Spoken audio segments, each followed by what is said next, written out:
Bismillahirrahmanirrahim. Alhamdulillahi rabbil alamin. Assalatu wassalamu alaika ya sayyidi ya Rasulullah. Khudh biyadi qallat hilati adrikni. Muraqabah adalah ilmu hamba untuk melihat Allah Subhanahu wa ta'ala. Sedangkan yang konsisten terhadap ilmu itu adalah yang mengawasi atau menjaga atau merasa diri diawasi selalu, sehingga membentuk selalu waspada terhadap syariat Allah. Ini merupakan dasar tiap-tiap kebaikan.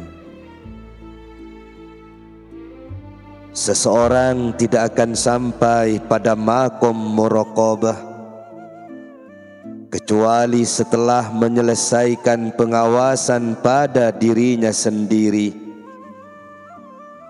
Jika orang mengawasi dirinya sendiri terhadap segala perbuatan yang telah lalu, memperbaiki keadaannya di saat sekarang, maka selalu berada di jalan yang benar.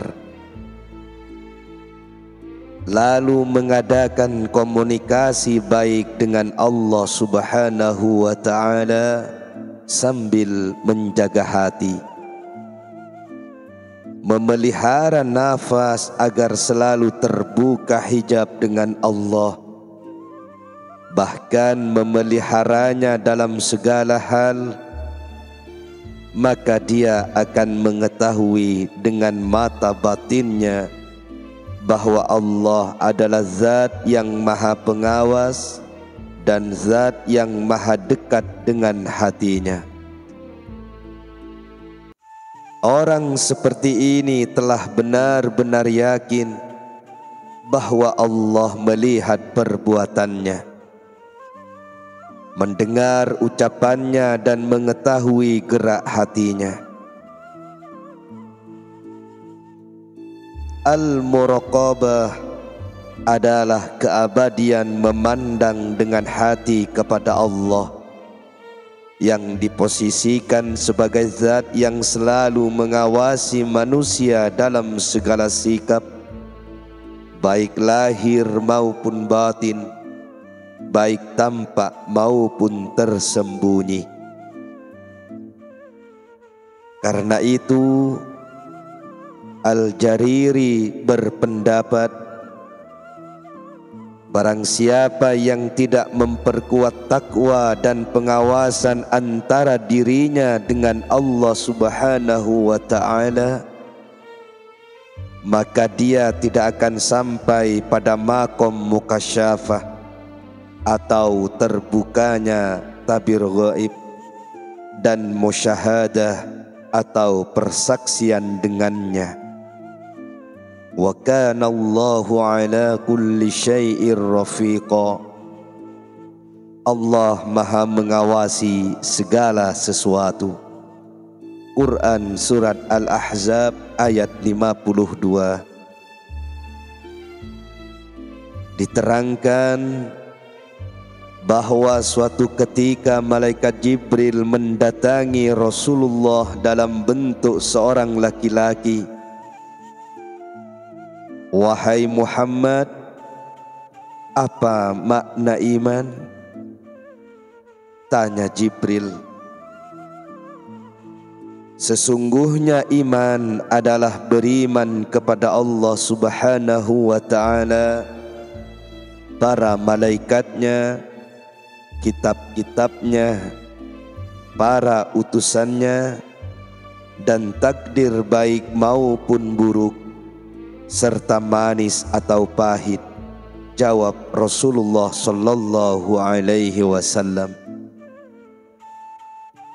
Jibril membenarkan, engkau benar wahai Muhammad. Dialog itu tentu saja membuat para sahabat yang kebetulan berada di dekat Rasulullah menjadi heran. Bagaimana mungkin orang yang bertanya justru membenarkan jawaban? Setelah diam sejenak, Jibril berkata lagi, "Berilah aku penjelasan tentang Islam." Rasulullah menjelaskan, Islam ialah menegakkan solat, memberi zakat, berpuasa di bulan Ramadan, dan haji ke Baitullah. Engkau benar, wahai Muhammad, ujar Jibril. Lalu bertanya lagi, apakah yang dimaksud ihsan? Rasulullah menjawab, ihsan ialah beribadah kepada Allah Subhanahu wa ta'ala seakan-akan engkau melihatnya. Jika engkau tidak dapat melihatnya, maka yakinlah bahwa Dia melihatmu. Kata Jibril, engkau benar. Kemudian pergi. Jawaban Rasulullah sallallahu alaihi wasallam tentang ihsan, jika engkau tidak dapat melihatnya, maka yakinlah Dia senantiasa melihatmu. Ini merupakan isyarat tentang al-muraqabah. Sebagian ulama salaf mengatakan, barang siapa menjaga Allah Subhanahu wa ta'ala di dalam hatinya, maka Allah Subhanahu wa ta'ala akan menjaga seluruh anggota tubuhnya. Abu Husain bin Hindun pernah ditanya seseorang demikian, kapan penggembala dapat menghalau kambingnya dengan tongkat pemeliharaan agar terhindar dari perangkap kebinasaan?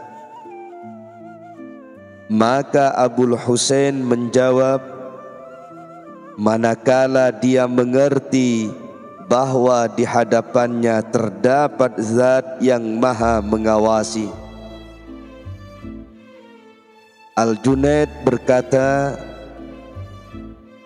barang siapa yang dapat mewujudkan muraqabah atau pengawasan, maka dia takut kehilangan bagian dari Tuhannya, bukan takut pada yang lain.